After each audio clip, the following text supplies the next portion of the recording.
Capítulo 15. David construyó para sí casas en la ciudad de David, dispuso un lugar para el arca de Dios y le levantó una tienda de campaña.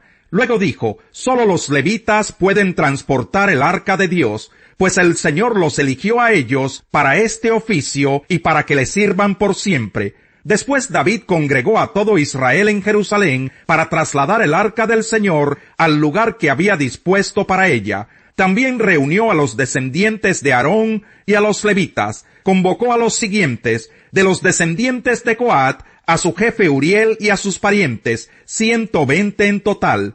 De los descendientes de Merari, a su jefe Asaías y a sus compañeros, 220 en total. De los descendientes de Gersón, a su jefe Joel y a sus parientes, 130 en total. De los descendientes de Elisafán, a su jefe Semaías y a sus parientes, 200 en total. De los descendientes de Hebrón, a su jefe Eliel y a sus parientes, 80 en total. De los descendientes de Uziel, a su jefe Aminadab y a sus parientes, 112 en total.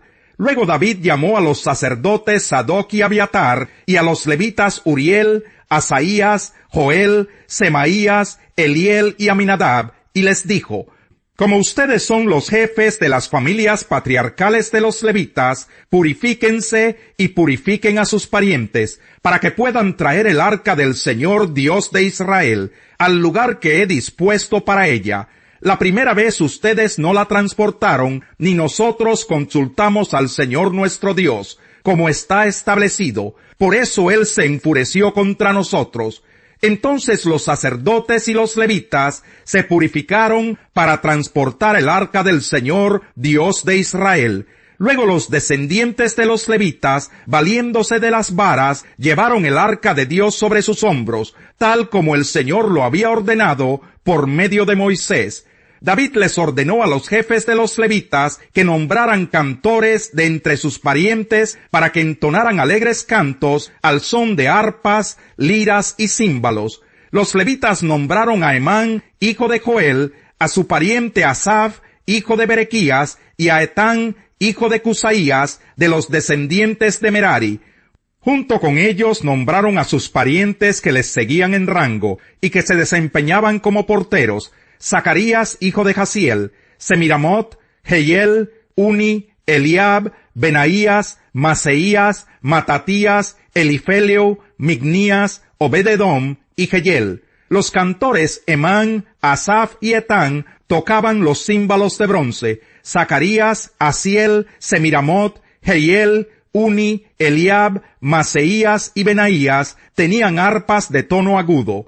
Matatías, Elifeleu, Mignías, Obed-edom, Jehiel y Asasías tenían arpas de 8 cuerdas para guiar el canto.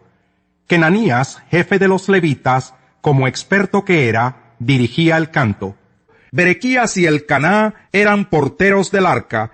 Los sacerdotes Sebanías, Josafat, Natanael, Amasai, Zacarías, Benaías y Eliezer tocaban las trompetas delante del arca. Obed-edom y Jeías eran también porteros del arca. Muy alegres David, los ancianos de Israel y los jefes de 1000 fueron a trasladar el arca del pacto del Señor desde la casa de Obed-edom. Y como Dios ayudaba a los levitas que transportaban el arca del pacto del Señor, se sacrificaron 7 toros y 7 carneros. David estaba vestido con un manto de lino fino, lo mismo que todos los levitas que transportaban el arca, los cantores y Kenanías, director del canto. Además, David llevaba puesto un efod de lino. Así que entre vítores y al son de cuernos de carnero, trompetas, címbalos, arpas y liras, todo Israel llevaba el arca del pacto del Señor.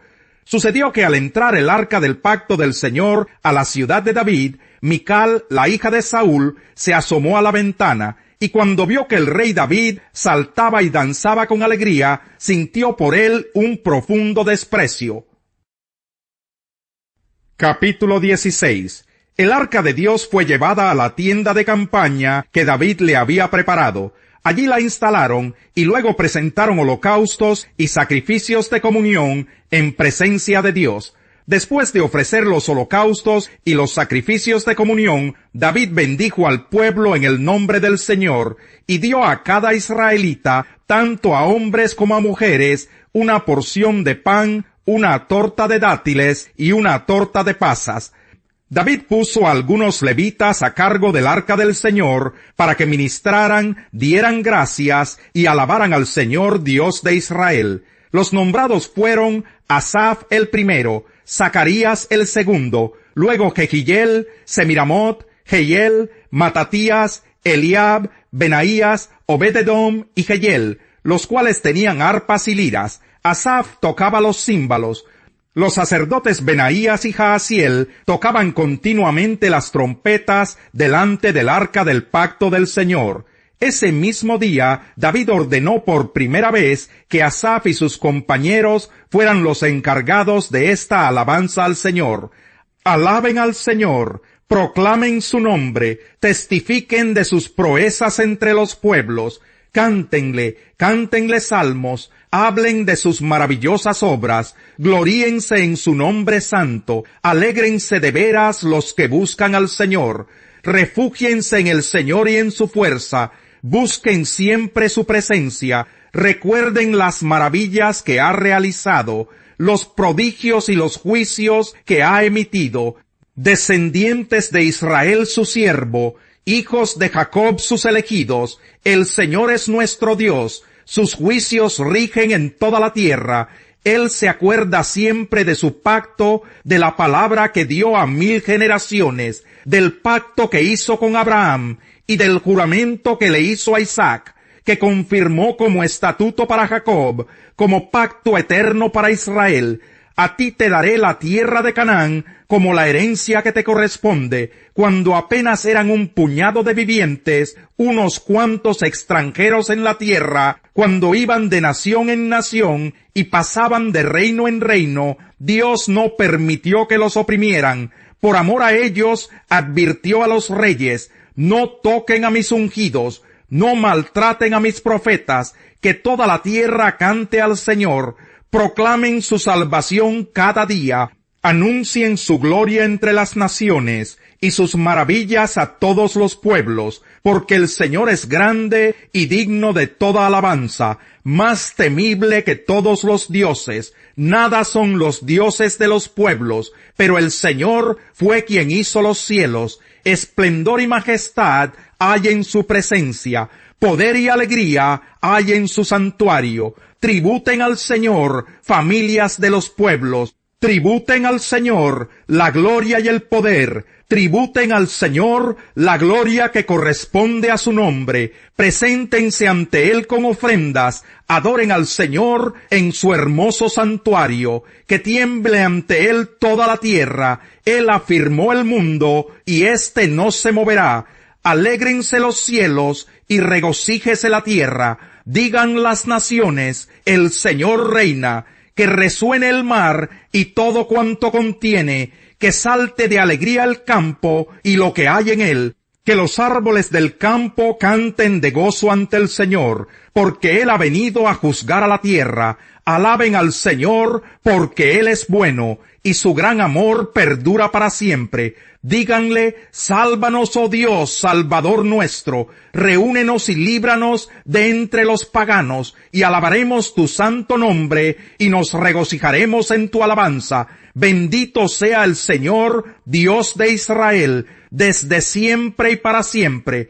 Y todo el pueblo respondió: amén, y alabó al Señor. Ciertamente, la ira de Dios viene revelándose desde el cielo contra toda impiedad e injusticia de los seres humanos, que con su maldad obstruyen la verdad. Me explico. Lo que se puede conocer acerca de Dios es evidente para ellos, pues Él mismo se lo ha revelado, porque desde la creación del mundo las cualidades invisibles de Dios, es decir, su eterno poder y su naturaleza divina, se perciben claramente a través de lo que Él creó, de modo que nadie tiene excusa. A pesar de haber conocido a Dios, no lo glorificaron como a Dios ni le dieron gracias, sino que se extraviaron en sus inútiles razonamientos y se les oscureció su insensato corazón. Aunque afirmaban ser sabios, se volvieron necios y cambiaron la gloria del Dios inmortal por imágenes que eran réplicas del hombre mortal, de las aves, de los cuadrúpedos y de los reptiles. Por eso Dios los entregó a los malos deseos de sus corazones, que conducen a la impureza sexual, de modo que degradaron sus cuerpos los unos con los otros, cambiaron la verdad de Dios por la mentira, adorando y sirviendo a los seres creados antes que al Creador, quien es bendito por siempre. Amén. Por tanto, Dios los entregó a pasiones vergonzosas. En efecto, las mujeres cambiaron las relaciones naturales por las que van contra la naturaleza. Asimismo, los hombres dejaron las relaciones naturales con la mujer y se encendieron en pasiones lujuriosas los unos con los otros. Hombres con hombres cometieron actos indecentes y en sí mismos recibieron el castigo que merecía su perversión.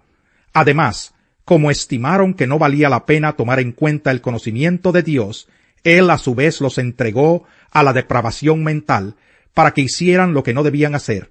Se han llenado de toda clase de maldad, perversidad, avaricia y depravación. Están repletos de envidia, homicidios, disensiones, engaño y malicia.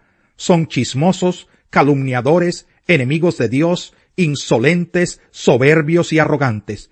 Se ingenian maldades, se rebelan contra sus padres, son insensatos, desleales, insensibles, despiadados. Saben bien que según el justo decreto de Dios, quienes practican tales cosas merecen la muerte. Sin embargo, no solo siguen practicándolas, sino que incluso aprueban a quienes las practican. ¿Por qué, Señor, te mantienes distante? ¿Por qué te escondes en momentos de angustia? Con arrogancia persigue el malvado al indefenso, pero se enredará en sus propias artimañas. El malvado hace alarde de su propia codicia, alaba al ambicioso y menosprecia al Señor. El malvado levanta insolente la nariz y no da lugar a Dios en sus pensamientos. Todas sus empresas son siempre exitosas. Tan altos y alejados de él están tus juicios, que se burla de todos sus enemigos y se dice a sí mismo: nada me hará caer, siempre seré feliz, nunca tendré problemas. Llena está su boca de maldiciones, de mentiras y amenazas. Bajo su lengua esconde maldad y violencia. Se pone al acecho en las aldeas, se esconde en espera de sus víctimas y asesina a mansalva al inocente. Cual león en su guarida se agazapa, listo para atrapar al indefenso. Le cae encima y lo arrastra en su red. Bajo el peso de su poder, sus víctimas caen por tierra. Se dice a sí mismo: Dios se ha olvidado. Se cubre el rostro, nunca ve nada. Levántate, Señor. Levanta, oh Dios, tu brazo. No te olvides de los indefensos. ¿Por qué te ha de menospreciar el malvado? ¿Por qué ha de pensar que no lo llamarás a cuentas? Pero tú ves la opresión y la violencia. Las tomas en cuenta y te harás cargo de ellas. Las víctimas confían en ti. Tú eres la ayuda de los huérfanos. Rómpeles el brazo al malvado y al impío. Pídeles cuentas de su maldad y haz que desaparezcan por completo. Muchos buscan congraciarse con los poderosos. Todos son amigos de quienes reparten regalos. Si al pobre lo aborrecen sus parientes, con más razón lo evitan sus amigos. Aunque los busca suplicante, por ninguna parte los encuentra.